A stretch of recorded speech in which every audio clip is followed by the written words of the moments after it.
सोचो जब दुनिया मोबाइल स्क्रीन्स पर सिर्फ मिसाइल्स और एक्सप्लोजन देखती है तब असल कहानी कहीं ज्यादा गहरी होती है। आज जो टेंशन ईरान, इजराइल और यूएसए के बीच देखी जा रही है वो सिर्फ वॉर न्यूज नहीं, ये दुनिया के पावर स्ट्रक्चर की स्टोरी है। जब अयतुल्ला खमेनाई की डेथ की रिपोर्ट सामने आई उसके बाद मिलिट्री एस्केलेशन का टेम्पो और तेज हो गया। इतना क्लियर है कि मिडिल ईस्ट अब एक नए और ज्यादा अनस्टेबल फेज में एंटर कर चुका है। अब सवाल आता है कि अमेरिका इतना एग्रेसिव क्यों है। उसका कोर कंसर्न तीन चीजों पर सेंटर्ड है: ईरान का मिसाइल प्रोग्राम, उसका न्यूक्लियर एम्बिशन और रीजन में बढ़ता हुआ इन्फ्लुएंस। अमेरिका को लगता है कि ईरान अगर ज्यादा पावरफुल हो गया तो पूरा रीजनल बैलेंस शिफ्ट हो जाएगा। और इजराइल के लिए ईरान सिर्फ एक राइवल स्टेट नहीं बल्कि डायरेक्ट सिक्योरिटी थ्रेट माना जाता है, क्योंकि ईरान उन ग्रुप्स को सपोर्ट करता है जो इजराइल के खिलाफ लड़ते हैं, जैसे हिजबुल्ला और हमास। इसलिए इजराइल के लिए ईरान का स्ट्रॉन्ग होना एक क्लियर रेड लाइन जैसा है। लेकिन ये कॉन्फ्लिक्ट आज का नहीं है। 1953 में ईरान के अंदर पॉलिटिकल इंटरफेरेंस हुआ जिसमें CIA का रोल माना जाता है। उस वक्त के इलेक्टेड PM को हटा दिया गया और 1979 की इस्लामिक रिवॉल्यूशन ने ईरान US रिलेशन को परमानेंटली दुश्मनी में बदल दिया। अब सबसे बड़ा सवाल ये है, क्या दुनिया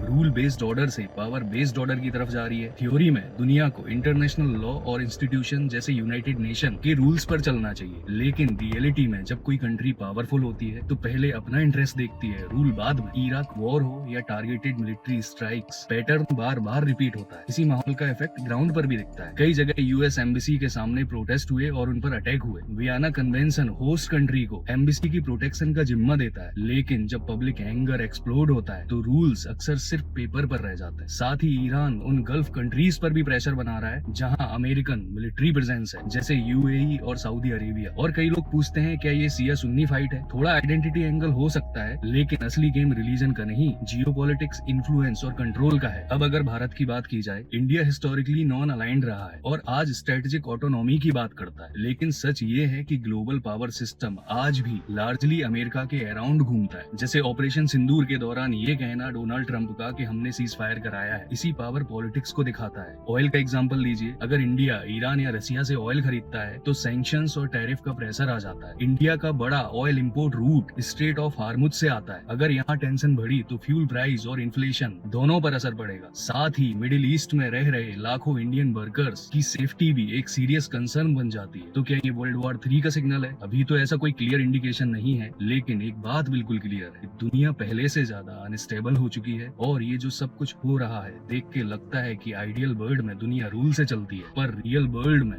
पावर से। और सबसे बड़ा और दुख भरा सच ये है, कुछ जिद्दी और पावर ड्रिवन डिसीजन लेने वाले लीडर्स की वजह से इन सब के कॉन्सिक्वेंसेस आम आदमी को झेलने पड़ते हैं, चाहे ईरान हो, इजराइल हो, अमेरिका हो या हम जैसे देशों के कॉमन सिटीजन्स को।